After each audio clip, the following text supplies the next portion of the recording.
मणिपुर जल रहा है।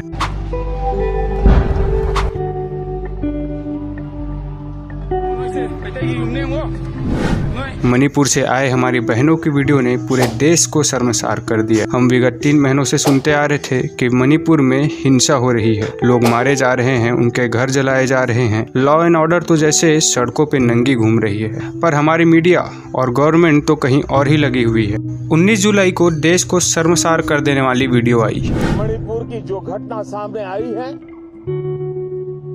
किसी भी सभ्य समाज के लिए ये शर्मसार करने वाली घटना है, जिसने पूरे देश को सोचने पर मजबूर कर दिया कि हमारे ही देश में हमारे ही बहन बेटियां सुरक्षित नहीं हैं और हम कुछ नहीं कर पाए। मणिपुर के मुख्यमंत्री दावा करते हैं कि चीजें जल्दी नियंत्रण में आ जाएंगी, लेकिन हुआ क्या? ऐसी तस्वीर सामने आई जिसने हर किसी के सामने एक सवाल खड़ा किया। तो 19 जुलाई को वायरल हुई इस वीडियो के बारे में बात करने से पहले हम समय में पीछे चलते हैं और जानते हैं कि मणिपुर की ये वायलेंस की शुरुआत कैसे हुई और आखिर कौन है इस वारदात का जिम्मेदार, कौन है इस वहशी हरकत के पीछे और क्यों सरकारें और पुलिस इतनी अपाहिज बनी रही और इस देश की मीडिया आंखों में पट्टी बांधे सोई रही। खैर, अब तक आपने सुन ही लिया होगा कि यहाँ 2 ट्राइब्स है, इनके बीच की लड़ाई है और कुछ रिजर्वेशन का भी इशू है। But it's not that simple. जो स्टोरी है वो बहुत डिटेल्ड है। पूरी हिस्ट्री और जियोग्राफी इतनी डीप है जिसके 1% पार्ट का भी आपको अंदाजा नहीं होगा। तो ये सिलसिला स्टार्ट हुआ जब हाई कोर्ट ने रिकमेंड किया कि मेटिस को शेड्यूल्ड ट्राइब्स में इंक्लूड होना चाहिए। मणिपुर हाई कोर्ट ने स्टेट गवर्नमेंट को ऑर्डर दिया कि इसके बारे में उनको कुछ करना चाहिए 4 हफ्तों के अंदर। और इसके बाद वायलेंस स्टार्ट हुआ और 2 दिन के अंदर 60 लोग मारे गए। 5 मई को 5 दिन के लिए इंटरनेट सस्पेंड कर दिया गया और सेक्शन 144 लगा दी गई।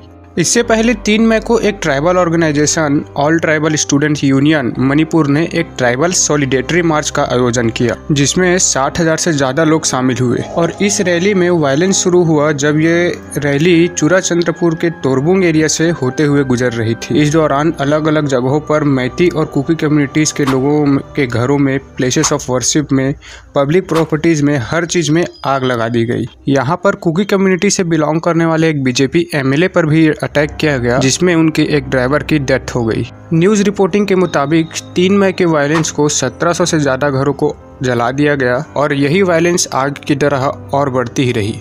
और आज 2 मंथ से भी ज़्यादा टाइम हो चुका है और पूरे इंसिडेंट में 140 से भी ज़्यादा लोगों की डेथ हो गई है और 300 से भी ज़्यादा लोग इंजर्ड हैं और साथ ही साथ 5000 लोग अपने घरों से बेघर हो चुके हैं। अब इस वीडियो में आपने मिटीज और क्यूकीज कम्युनिटी का नाम सुना होगा, तो चलिए हम दोनों कम्युनिटीज़ के बारे में जान लेते हैं। अगर हम मैती और कुकी की बात करें तो दोनों ही कम्युनिटी की हिस्ट्री मणिपुर के साथ बहुत पुरानी और डीप है। तो ज़्यादा डीप में ना जाते हुए हम ये जान लेते हैं कि मैतीज और कुकी है कौन।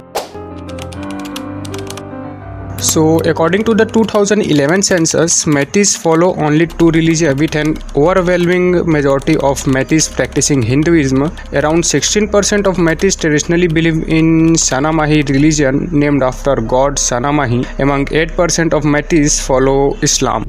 And on the contrary, the Kukis are an ethnic group including multiple tribes as Metis and mostly follow Christianity and have spread across the northeast India. And many of those in Manipur can trace their roots back to Myanmar too.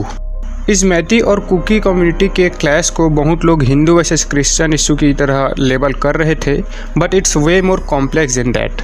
For your clearance, I would just like to lay down few pointers why Manipur violence happened. Firstly, it's hill versus valley issue. Secondly, it's also a case of misinformation being spread from outside Manipur. Thirdly, there is no homogeneity of factions, means दोनों ही community में एक रूपता या भाईचारे की कमी है। Fourth, political power. Some are in support of government, some are against it. जैसे कि कुछ मैतीज है जो कि पॉलिटिकल पावर पे हैं और कुछ मैतीज ऐसे भी हैं जो कि गवर्नमेंट को सपोर्ट नहीं करते।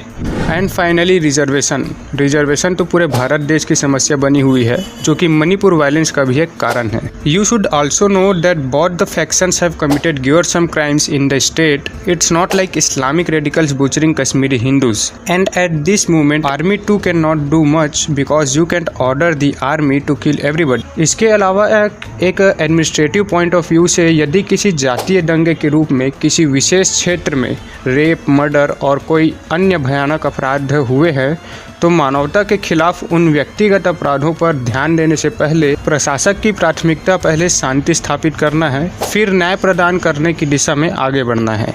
Cause you see things clearly only when the dust settles down. And here, the most disturbing aspect of Manipur is the weaponization of women. They are not being used as human shield, which implies reluctance on part of the shield. What we are seeing is women actively and voluntarily come out in large numbers to actively block security forces from intervening. Will their menfolk finish the job? This makes women actively complicit in killings. We have seen this in past in Kashmir on a much smaller scale. But in Manipur, this has been positively industrialized. तो मणिपुर की आज की situation देख लो या उनकी जो पूरी history रही है उसे देख लो, आपको एक चीज़ साफ साफ समझ में आएगी कि जो आज उनकी प्रॉब्लम चल रही है उसको सॉल्व करना इतना आसान काम नहीं है। यहाँ सिर्फ कोई दो ग्रुप का क्लैश नहीं हो रहा है। We have to understand the complexities and let the agencies do their job because neither we understand their complexities nor we are in position to suggest solution other than conducting a genocide. देखो, हम मणिपुर के बाहर देश के किसी कोने में बैठे हुए वहाँ चल रही कॉन्फ्लिक्ट को सॉल्व नहीं कर सकते और ना ही मैं यूट्यूब में वीडियो बना के इतने बड़े इशू को सॉल्व कर सकता। शायद ये वीडियो देखने वाले आप में से ज़्यादातर लोगों का भी यही सेम सिचुएशन होगा। लेकिन ये कॉन्फ्लिक्ट को ख़त्म करने के लिए दोनों ही कम्युनिटीज़ को एक पीसफुल टर्म्स पे आना ही होगा, क्योंकि पावरफुल को एग्जिस्टेंस से ही प्रॉस्पेरिटी आती है। और शायद धीरे धीरे ही सही पर मणिपुर के लोगों को भी ये बात समझ में आ रही है।